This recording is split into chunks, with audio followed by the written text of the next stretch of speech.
आवाजें सुनी है, लेकिन मीडिया ने इसकी बात पर कोई ध्यान नहीं दिया। स्टोरी वही बनाई गई कि प्लेन का हिट हुआ है और ट्रैवल हुआ। अभी इसको प्लीज बंद कर दीजिए क्योंकि ये बहुत लंबा है। मैं सिर्फ आपसे इतना ही कहना चाहूँ। आप पूछेंगे जी हम क्या कर सकते हैं। आपने अगर इसका अंदाजा लगाया कि ये कितनी सीरियस बात है, सारी दुनिया को बताया गया, उसका बिल्कुल उल्टा है सच्चाई जो है, तो आप अंदाजा लगाइए कि कितना झूठ बोलने वाला देश है ये अमेरिका और अमेरिकन एडमिनिस्ट्रेशन। अब वो जो झूठ बोलने वाला अमेरिका और अमेरिकन एडमिनिस्ट्रेशन है, उसके साथ हमारे भारत की सरकार ऐसे ऐसे दोस्ती बढ़ाती जा रही है जो बहुत ही खतरनाक हो सकती है। श्रीमती इंदिरा गांधी के ऊपर अमेरिका का आरोप था कि चूंकि आपने बम ब्लास्ट किया है इसलिए हम आपको 1 ग्राम भी यूरेनियम नहीं दे सकते। फिर हमारे देश की सरकार ने 2 बम ब्लास्ट किए जब श्री अटल बिहारी वाजपेयी की सरकार आई। तो यही अमेरिका था जिसने भारत की कंपनियों के ऊपर पाबंदियां लगाई। आप जानते हैं कि भारत का जो एक्सपोर्ट होता था अमेरिकन मार्केट में, उसको बैन किया और पाबंदियां लगाई। फिर अचानक उस अमेरिका के दिल में इतनी दया कैसे आई कि भारत को यूरेनियम देना चाहिए। ये दया कैसे आई अमेरिका के दिल? अभी तक अमेरिका का स्टैंड ये है कि भारत परमाणु बम बना सकता है इसलिए इसको यूरेनियम नहीं देना चाहिए, और अब अचानक से अमेरिका कहता है कि भारत से हमें दोस्ती बढ़ानी है, यूरेनियम देना चाहिए भारत को, और उसके लिए एग्रीमेंट करने को तैयार है। बात कुछ और है, और वो बात इतनी गहरी है। हमारे भारत देश में वैज्ञानिक पिछले कई वर्षों से ये खोजने में लगे हुए हैं कि यूरेनियम के अतिरिक्त और कौन सा हमारे पास रेडियो एक्टिव ईंधन है जिससे हम बम बना सकें या बिजली भी बना सकें।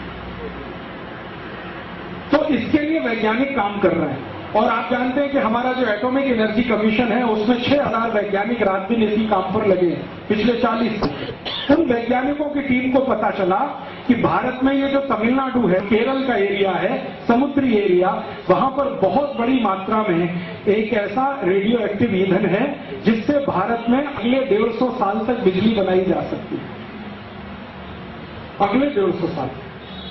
और वो रेडियो एक्टिव ईंधन को अगर हम उपयोग करना शुरू कर दें तो हमें किसी भी देश के सामने कटोरा लेके जाने की जरूरत नहीं है। हमारे भारत के राष्ट्रपति, पूर्व राष्ट्रपति जिनका नाम है डॉक्टर एपीजे अब्दुल कलाम, वो इस फिलॉसफी के हैं कि अमेरिका से यूरेनियम की भीख मांगने से अच्छा है भारत में जो उपलब्ध है उससे बिजली बनाना। तो हमारे पास कुछ ऐसे रेडियो एक्टिव ईंधन है, कम से कम 5-6 ईंधनों का पता चल गया है।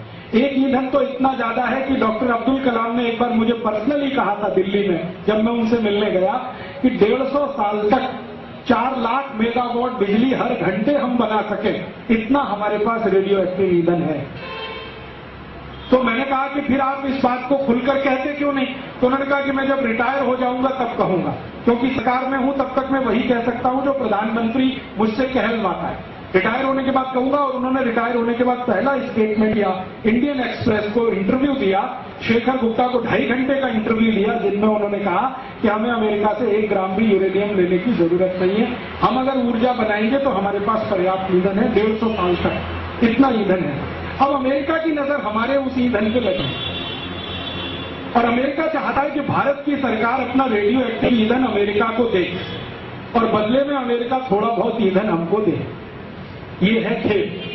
अब इस खेल को पूरा करने के लिए जहां पर ये रेडियो एक्टिव ईंधन छुपा हुआ है वो जगह कौन सी है, वो बहुत महत्व की बात है जाने। वो जगह है वही जिसको आप कहते हैं श्री राम सेतु। आपने नाम सुना श्री राम सेतु, जिस पर बहुत बवंडर मचा हो। श्री राम सेतु भारत और श्रीलंका के बीच में 17.5 लाख साल पहले श्री राम जी का बनाया हुआ वो पुल है जिस पर वो लंका गए थे और विजय कर वापस लौटे थे। 1480 के साल में एक भयंकर सुनामी आया था, उसमें ये श्री राम सेतु समुद्र के नीचे चला गया। उसके पहले तक अंग्रेजी रिकॉर्ड्स मेरे पास हैं कि भारत और श्रीलंका के बीच का जो व्यापार होता था वो श्री राम सेतु के ऊपर से होता था। श्री राम सेतु 35 मील लंबा है और 3.5 मील चौड़ा है। 35 मील लंबा है, 3.5 मील चौड़ा है। 3.5 मील चौड़ा है, इसका माने 8-10 बैलगाड़ियां आराम से इधर से उधर जा सकती हैं। तो भारत से कपड़ा लेके बैलगाड़ियां उधर जाती थी, उधर से काली मिर्च लेकर, पान के पत्ते लेकर बैलगाड़ियां इधर आती थी। तो व्यापार भारत और श्रीलंका का 3000 साल ये श्रीराम सेतु के ऊपर से हुआ। ये इंग्लिश रिकॉर्ड्स है, अंग्रेजी पार्लियामेंट के रिकॉर्ड्स है। अब वैज्ञानिकों ने जो पता लगाया है कि ये जो श्री राम सेतु जहां पर है समुद्र की तलहटी में, वहीं पर सबसे ज्यादा रेडियो एक्टिव ईंधन है। तो वो रेडियो एक्टिव ईंधन चाहिए किसको?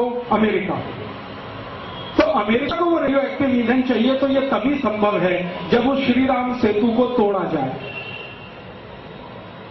वो सेतु टूटे तो रेडियो एक्टिव ईंधन वहां से निकले, और वो सरकार अमेरिका को बेचने को तैयार है। और ये मनमोहन सिंह को मैं आपके यहां 10 साल पहले कहकर गया था, ये अमेरिकन एजेंट है जो हिंदुस्तान की सरकार में बैठा हुआ है। पत्रकार चाहें तो इसको छापे कल फ्रंट पेज पे कि राजीव दीक्षित कहता है कि मनमोहन सिंह अमेरिकन एजेंट है। ये अमेरिकन एजेंट है जो भारत की सरकार में बैठा है, और ये आदमी चाहता है कि अगले 1.5 साल में जब तक ये गद्दी से उतरे उसके पहले ये श्री राम सेतु टूट जाए। ये सेतु का एरिया अगर टूटा तो वहां से रेडियो एक्टिव मटीरियल निकलेगा, और वो रेडियो एक्टिव मटीरियल इसको अमेरिका भिजवाना है, और बदले में अमेरिका थोड़ा बहुत यूरेनियम देगा, ऐसा एग्रीमेंट है।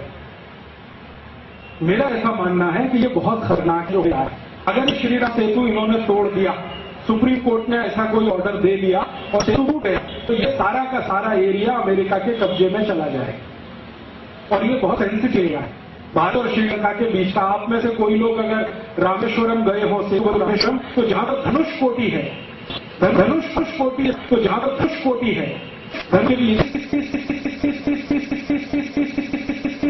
सात तरह के रेडियो एक्टिव मटीरियल है वहां पे, और वैज्ञानिकों का कहना है कि 150 साल तक हम इस खोद के निकालते रहे तो ये खत्म होने वाले नहीं।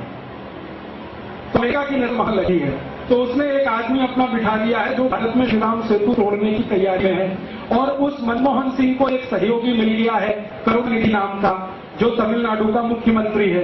वो कहता है कब राम ने बनाया था, कौन राम हुए, कौन से इंजीनियरिंग कॉलेज में पढ़ते थे, कहां उन्होंने इंजीनियरिंग की ट्रेनिंग ली जो ऐसा पुल बना सके। ये बकवास वो करुणानिधि करता रहा, और आप सबने अखबार में उसकी बकवास सुनी भी होगी, मीडिया में पढ़ी भी होगी। तो खेल ये चल रहा है कि करुणानिधि जैसे लोग, मनमोहन सिंह जैसे लोग भारत का 17.5 लाख वर्ष पुराना श्री राम का बनाया हुआ पुल तोड़कर वहां से निकाले हुए रेडियो एक्टिव मटीरियल को अमेरिका बेचे। और इसके लिए एक कंपनी बनी है जिसमें पार्टनर है करुणानिधि और टी.आर. बालू। टी.आर. बालू आप जानते हैं शिपिंग मिनिस्टर है इस समय केंद्र सरकार का। तो टी.आर. बालू और करुणानिधि ने पैसा डालकर एक कंपनी बनाई है जो ये पुल टूटेगा। तो बताइए क्या बोलने वाले हैं कि पुल टूटेगा तो कचरा निकलेगा। वो कचरा नहीं, रेडियो एक्टिव मटीरियल निकलेगा उससे। आपको बोला जा रहा है कि कचरा निकला, तो उस कचरे को इकट्ठा करके हम कहीं कहीं भेज देंगे, तो कनाडा भेज देंगे, अमेरिका भेज देंगे, भेजेंगे नहीं बेचेंगे, और उसका डील होगा तो ये दोनों या तीनों मिलके खाएंगे। थोड़ा बहुत किसी और को मिल जाए तो मिल जाएगा। तो ये खेल चल रहा है। अब इस खेल को हम हिंदुस्तानी समझ पाए तो शायद श्री राम सेतु को बचा ले, नहीं समझ पाए तो ये टूट जाएगा अगले 6-8 महीने।